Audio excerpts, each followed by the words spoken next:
The Western Cape of South Africa has been experiencing drought conditions since 2015. In May 2017, the province was officially declared a drought disaster zone by the government. This severe crisis resulted in extreme water restrictions in the city of Cape Town and surrounding areas, making saving and recycling water everyday necessities for several months. The Bucketloads of Health project has enabled the Sustainable Livelihoods Foundation to work in partnership with the Delft Water Clan, a group of residents living in various neighborhoods in the township of Delft. Through storytelling and body mapping, we have explored the different ways that the drought has affected them, their families, and their community. These stories have been drawn into a series of short films that show how far the water crisis has reached into people's lives.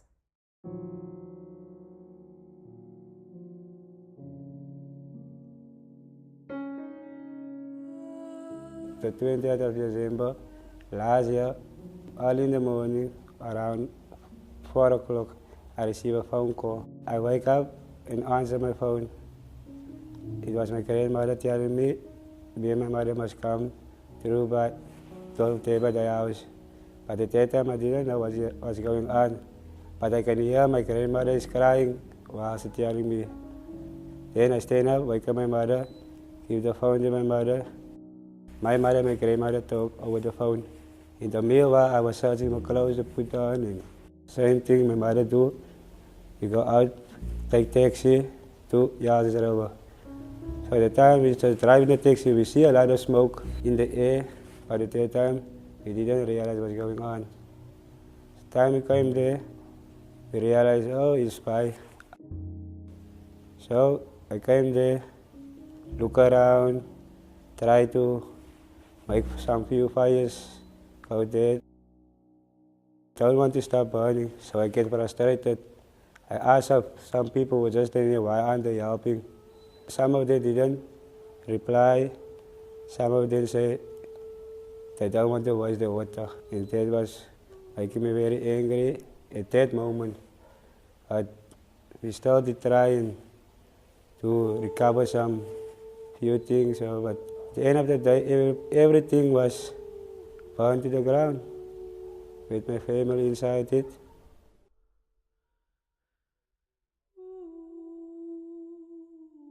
An aunt is going to come and throw few petrol bombs in the windows. They were sleeping in. My aunt with a baby, and the same morning she's supposed to have the baby. My cousin and his girlfriend and her baby, few months old, but because of the water, they couldn't save him.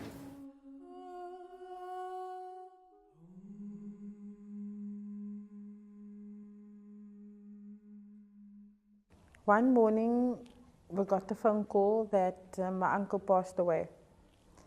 We all got up, we went to my uncle's house, and we got that the ambulance is there, taking him away.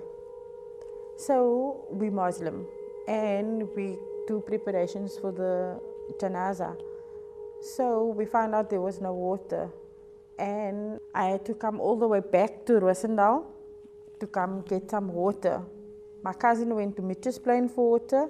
My auntie went to Bonteville for water. My mother decided she's going to go to the neighbor and ask some water for the neighbor. The neighbor said they don't have water.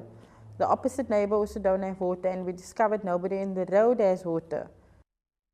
Our religion, we try to bury the body as soon as possible. And with the water crisis that moment, we couldn't bury the body as soon as possible. We had to bury my uncle after 6 that day, and he had to lay for half a day without being washed, and nobody could pray for him that moment. It was just chaos. It was a big crisis without the water for us.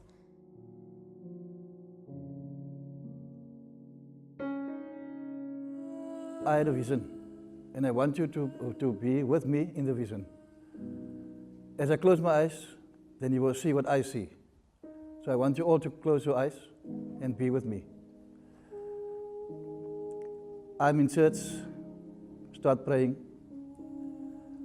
As I turn around in the church, I look up to heaven and I hear the raindrops falling on the roof. As I looked down again, there was a woman standing next to me, but I couldn't see her face. I didn't talk to her, but she was talking. I couldn't understand what she was saying because her lips is just moving. As a prophet came out of the other room, the woman just ran out of the door. And the prophet asked me, who was it? I told him it was a lady, but I can't make out what she was saying. And he told me, go after her and bring her back. And as I ran out of the church, the rain was falling so hard, I didn't worry if I was wet or anything. Yeah, as I ran to the road, I was standing in the road and my one shoe was in a puddle of water.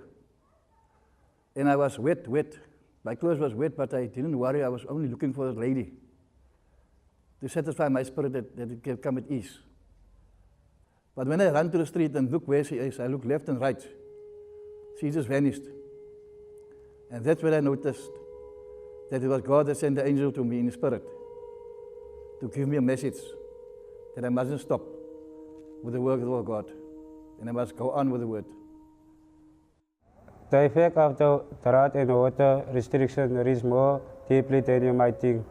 Important religious practices are affected, lives and possessions are lost, and those of us who are left behind are shattered in pieces.